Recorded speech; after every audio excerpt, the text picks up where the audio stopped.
Good morning students. आज का हमारा टॉपिक है राजनीति विज्ञान में अनुसंधान। हम इस टॉपिक का रिवीजन कर रहे हैं क्योंकि हमारा लगभग सिलेबस है वह पूर्ण हो चुका है। अब हम प्रत्येक टॉपिक को दोबारा लेकर के उसका फिर से अध्ययन करेंगे। सबसे पहले हम राजनीति विज्ञान में अनुसंधान जो हमारा टॉपिक है उसका विस्तार से अध्ययन करने से पहले ये जान लेते हैं कि राजनीति विज्ञान में अनुसंधान क्यों ज़रूरी है, क्यों उपयोगी है और इसका क्या महत्व है, और राजनीति विज्ञान में अनुसंधान के लिए कौन कौन सी प्रविधियां काम में ली जाती हैं।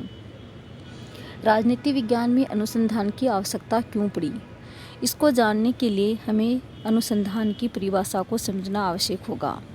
तो अनुसंधान से अभिप्राय है जब व्यवस्थित ढंग तथा नियमित विधियों द्वारा राजनीतिक घटनाओं का अन्वेषण एवं विश्लेषण किया जाता है तो उसे राजनीति विज्ञान में अनुसंधान कहते हैं।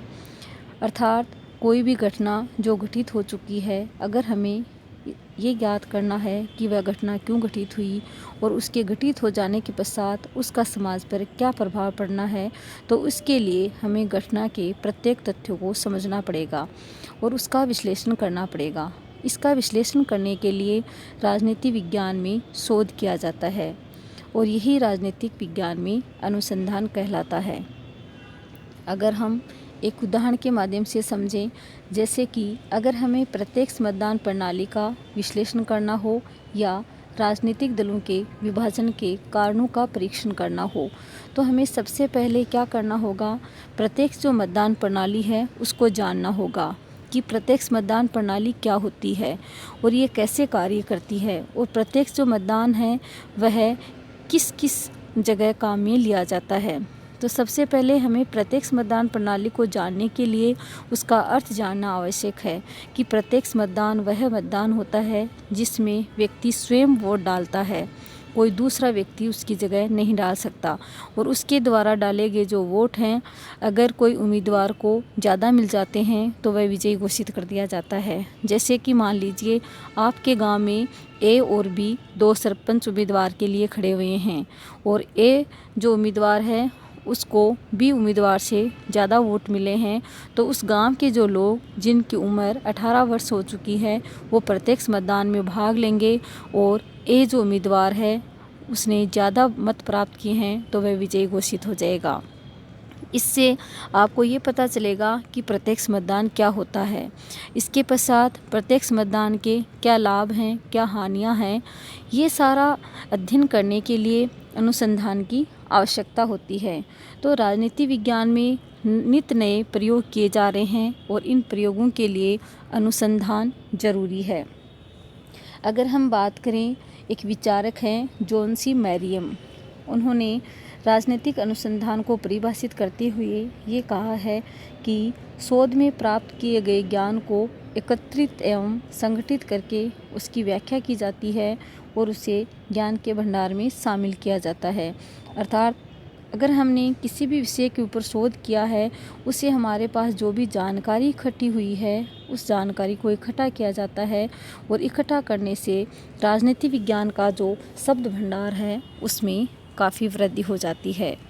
नए ज्ञान की प्राप्ति के लिए किए गए व्यवस्थित जो प्रयास होते हैं वो अनुसंधान कहलाते हैं, और नए ज्ञान की प्राप्ति में पुराने ज्ञान का परीक्षण और उनका निर्वचन भी शामिल किया जाता है।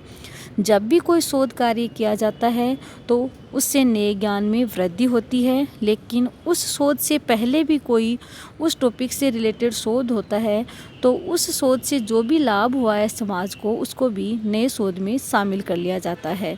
अर्थात पुराने शोध से प्राप्त जानकारी को नए शोध से प्राप्त जानकारी में मिला दिया जाता है और एक तरह से नए शब्द भंडार में वृद्धि कर दी जाती है। अब प्रश्न ये उठता है कि राजनीति विज्ञान में अनुसंधान का क्या उद्देश्य है।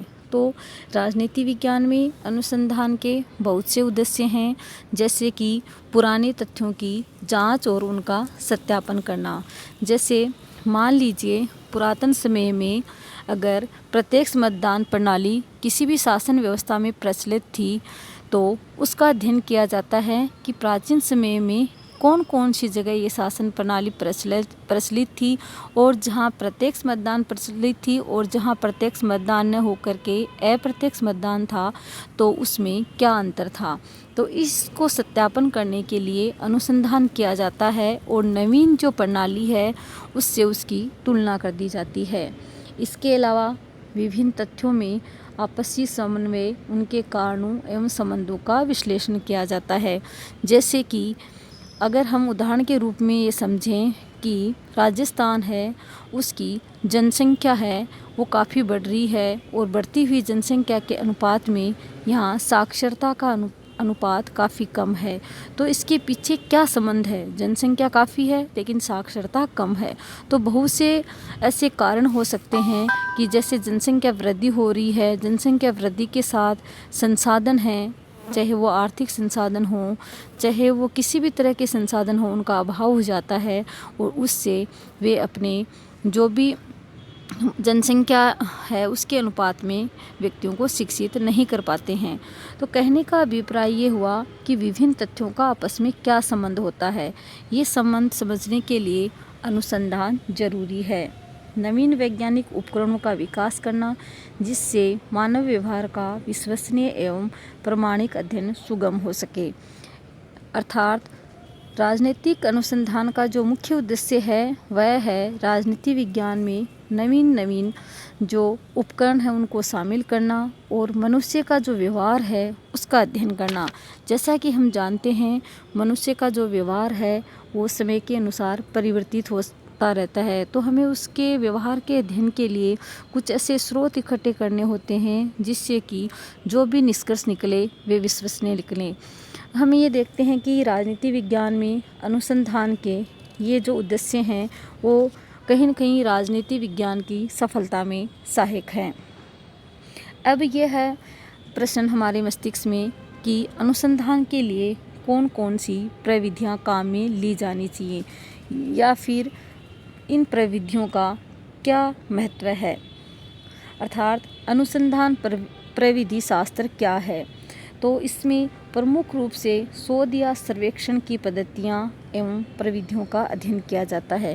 क्योंकि राजनीति विज्ञान की भांति पूर्ण रूप से विज्ञान नहीं है, इसलिए जिस प्रकार से विज्ञान के जो विषय होते हैं, चाहे वो रसायन शास्त्र हो, भौतिक शास्त्र हो, जीव विज्ञान हो, उनमें अलग अलग विधियों का प्रयोग किया जाता है, उस भांति राजनीति शास्त्र में उन विधियों का प्रयोग करना असंभव है। इसलिए जो प्रविधियाँ काम में ली जाती हैं उनमें मुख्य रूप से सर्वेक्षण अर्थात सर्वे की जो विधि है वो ज़्यादा काम में ली जाती है। जैसे कि अगर हम 5-6 स्टेटों का ये सर्वे करें कि कौन से स्टेट में ज़्यादा साक्षरता का स्तर है, तो हमें जगह जगह सर्वे करना पड़ेगा और ये पता लगाना पड़ेगा कि वहाँ इतनी साक्षरता कम क्यों है या जिस स्टेट में ज़्यादा है तो ज़्यादा क्यों है, इसके पीछे कौन कौन से कारण हैं। तो इसके लिए हमें सर्वे करना पड़ेगा। तो जो अनुसंधान की जो प्रवृत्ति है राजनीति विज्ञान में मुख्य रूप से सर्वेक्षण की पद्धति है।